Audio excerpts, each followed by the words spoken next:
A good Thursday afternoon to you, Roger Hill of Wuthering Heights. This weather video is driven by 802cars.com, representing 802 Toyota, Twin Cities Subaru, and 802 Honda, all located off of Exit 7 on Interstate 89. Looking at the grand picture, we have one major weather system, and this is the one that's located in the center of the country. You can see it here with its upper level low, large ridge out ahead of it of higher pressure, and that's affording us with a nice surface area of high pressure anticyclone that's bringing us some very nice weather right now. We'll see some high clouds push into the region that'll lower and thicken, and eventually as this band of rainfall approaches, we're looking at a band of rainfall that'll produce somewhere around 3/4 of an inch, maybe as much as an inch in some spots and a little bit less in others, where there could be a little bit of shadowing. It's those winds that lead up to that, and we'll see probably the really only utility concern, and that's the stronger winds pulling into the system. This area of low pressure eventually is going to end up near James Bay, Canada, and so it will slide in this band of rain, this occluded front, and that'll push on through during the mainly afternoon on Friday. And as it does so, it's going to end the event once it does move on in. So winds a little bit more preceding the band of rain than occurring in conjunction, but that will pretty much end the event. After that, a series of disturbances will work on through. We'll take a look at the current modeling. This is the European incremental, and you can see the area of higher pressure, about 1031 hectopascals, with a nice ridge across New England and into the western Atlantic. Here's our main event here with an occluded frontal system, tapping in a little bit into the Gulf of Mexico. Where the temperatures are cold enough aloft, there's some snow up in the northern and western part of this storm system. Then some pretty cold air digging in behind it on the backside, some pretty gusty winds on the backside, some gusty winds along the sort of preceding side as well, the front side, and that's what we're going to be seeing with some terrain interaction. Running the computer model, it looks like this. That 1032 area of higher pressure strengthens a little bit over eastern parts of New England, and that causes the pressure gradient, as this weakens a little bit and kind of shoots out ahead of it as that occluded front approaches, a little bit of a tighter pressure gradient. But notice it's not as bad as it was early. And then basically once that frontal boundary gets in here, the winds begin to slacken off considerably, and then we get into a little bit of a dry slot. It looks like along about Friday night, Saturday morning. And Saturday, we'll probably see some rain showers arrive fairly late in the day. Some colder air aloft will push on in, so it means a little bit of mountain snow. It's very minor. We have a shot of that, it looks like, on Saturday night. You can see with that. And then another one along about Sunday night. This is also where a little bit of ridging will take place and probably give us just enough ridging that will sort of be in between weather systems. And so Sunday is not looking too bad until we get into Sunday night. And we get into Sunday night with a little bit of wet snow aloft in some locations, but generally rain showers.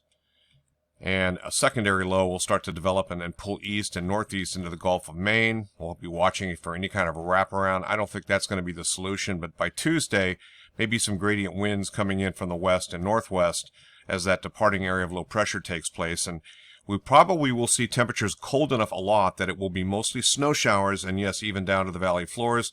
I'm anticipating that probably somewhere along about Monday night into Tuesday morning, we could see some issues in terms of just enough of a coating of snow, even down on some valley floors, to make for a little bit of a slippery travel scenario. Eventually, after that, on Wednesday, high pressure builds in, and then we see another frontal boundary. We're back into rain with warmer temperatures working right back in. In fact, we could see temperatures maybe even exceed 50 degrees by the time we hit Thursday afternoon, but that will come with some rain showers.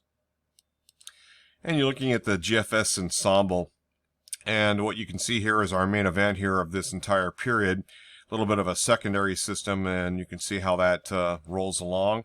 Now, of that, the total QPF is going to be between about a ½ inch and an inch. With the first system, a little bit of an uptick adds a little bit more precipitation that probably mixes with a little bit of wet snow in the mountains.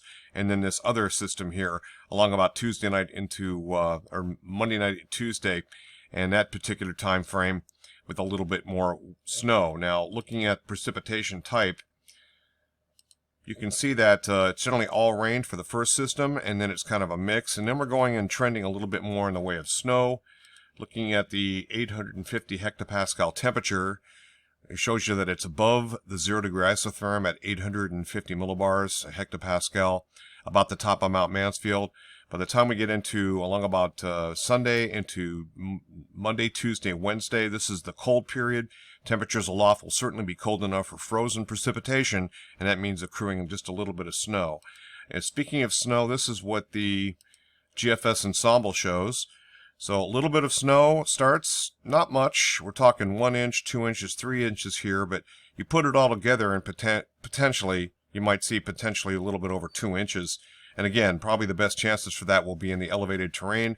But along about, say, Monday night, Tuesday night into Wednesday, there could be just enough colder air aloft that will be down onto valley floors, and that could affect travel.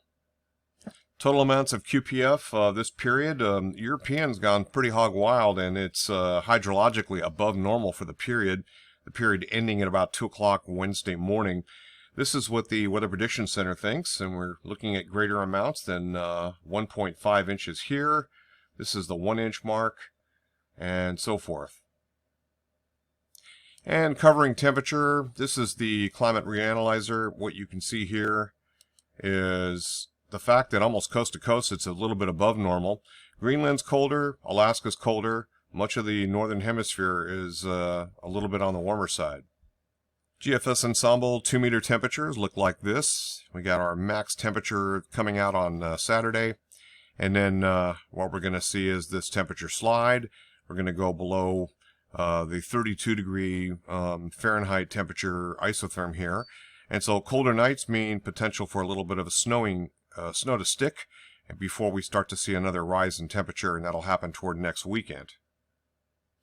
So the MOS output shows us basically neutral to slightly above normal, and about 3 days later, neutral to slightly above normal. Not a whole lot of change in temperature overall for the weighted high temperatures. So once again, our main system that's going to be moving on in, this is going to be the big deal here, and with a little bit of a southeasterly flow and low-level jet that's going to interact with the Green Mountains. That could be where our strongest winds are, and a little tiny bit of downsloping with a fairly narrow channel potential for some potential outages or isolated tree limb damage. It's not look like a big deal. That's it from here. Roger Hill, Wuthering Heights. Thanks for watching.